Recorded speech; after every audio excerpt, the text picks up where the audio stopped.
ರಾಜ್ಯದಲ್ಲಿ ಜಾತಿ ಗಣತಿಯ ಜ್ವಾಲಾಮುಖಿಯ ಪಾಲಿಟಿಕ್ಸ್ ಮುಂದುವರಿತಾ ಇದೆ.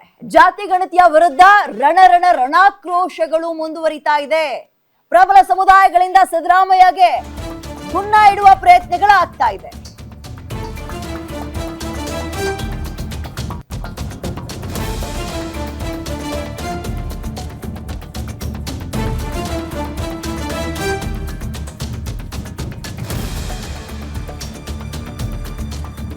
ವರದಿ ವಿರೋಧಿಸಿ ಶಾಮನೂರು ನಿವಾಸದಲ್ಲಿ ಸಭೆ ಕೂಡ ಆಗಿದೆ.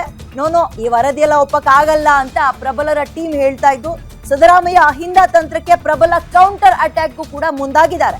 ಶಾಮನೂರು ಅಂಡ್ ಮಲ್ಲಿಕಾರ್ಜುನ್ ಖರ್ಗೆ ಮುಖಾಮುಖಿಯಾಗಿ ಈ ವೇಳೆ ಜಾತಿ ಗಣತಿ ವರದಿ ಬಗ್ಗೆ ಚರ್ಚೆ ಕೂಡ ಮಾಡ್ತಾರಂತೆ. ಬಟ್ ಈಗ ಪ್ರಬಲ ಸಮುದಾಯಗಳು ಆರಂಭದ ದಿನಗಳಿಂದಲೂ ಕೂಡ ಇದು ಬೇಡವೇ ಬೇಡ, ನಾವು ಒಪ್ಪಲ್ಲ, ಅವೈಜ್ಞಾನಿಕ, ಓಬೆರಾಯನ ಕಾಲದ್ದು, ಹೀಗೆ ಹಲವು ರೀಸನ್ ಗಳನ್ನ ಕೊಟ್ಟು ಅವನ್ನ ದೂರ ತಳ್ಳುವ ಪ್ರಯತ್ನಗಳು ಆಗ್ತಾ ಇತ್ತು. ಈಗಲೂ ಕೂಡ ಅದು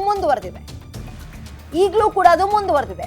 ಇದೀಗ ಏನ್ ಮಾಡ್ತಾರೆ ಸಿದ್ದರಾಮಯ್ಯ? ಹಾಗಾದ್ರೆ ಈ ವೇಳೆ ಜಾತಿ ಗಣತಿಯ ವರದಿ ಬಗ್ಗೆ ಖರ್ಗೆ ಜೊತೆ ಚರ್ಚೆ ಕೂಡ ಆಗುತ್ತೆ. ಗಣತಿ ವರದಿ ಬಗ್ಗೆ ಮಾಹಿತಿಯನ್ನ ಶಾಮನೂರು ಕೊಡ್ತಾರಂತೆ. ಶಾಮನೂರು ಶಿವಶಂಕರಪ್ಪ ಕಾಂಗ್ರೆಸ್ನ ಹಿರಿಯ ನಾಯಕ ಮತ್ತು ಲಿಂಗಾಯತ ನಾಯಕ ಕೂಡ ಹೌದು. ಈಗಾಗಲೇ ಲಿಂಗಾಯತ ಒಕ್ಕಲಿಗರ ಸಭೆಯನ್ನ ಶಾಮನೂರು ಅವರು ನಡೆಸಿದ್ದಾರೆ. ಜಾತಿ ಗಣತಿ ವರದಿಗೆ ಪ್ರಬಲ ವಿರೋಧವನ್ನ ಶಾಮನೂರು ಅವರು ವ್ಯಕ್ತಪಡಿಸ್ತಾ ಇದ್ದಾರೆ.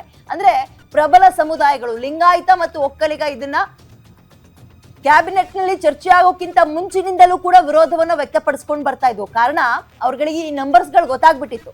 ಪೊಲಿಟಿಕಲ್ ಡೈನಾಮಿಕ್ ನೇ ಬದಲಾವಣೆ ಮಾಡುವಂತಹ ಈ ನಂಬರ್ಸ್ ಗಳು ಹೊರಗೆ ಬಂದ್ರೆ ಪ್ರಬಲ ಸಮುದಾಯಗಳು 3ನೇ ಸ್ಥಾನಕ್ಕೋ 4ನೇ ಸ್ಥಾನಕ್ಕೋ ಕುಸಿಯುತ್ತೆ ಅನ್ನುವಂತಹ ಐಡಿಯಾ ಅವರಿಗಿತ್ತು.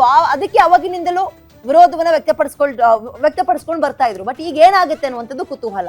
ಏನೇ ಆದ್ರೂ ಈ ತಿಂಗಳಲ್ಲಿ ಅಥವಾ ಮುಂದಿನ ತಿಂಗಳಲ್ಲಿ ಮಾಡ್ಬಿಡ್ತಾರೆ ಅನ್ನುವ ಪರಿಸ್ಥಿತಿ ಇಲ್ಲ.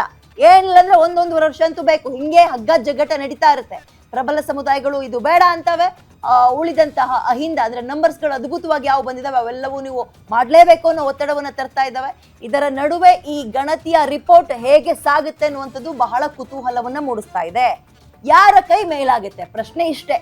ಇದರಲ್ಲಿ ಯಾರ ಕೈ ಮೇಲಾಗುತ್ತೆ ಅಂತ.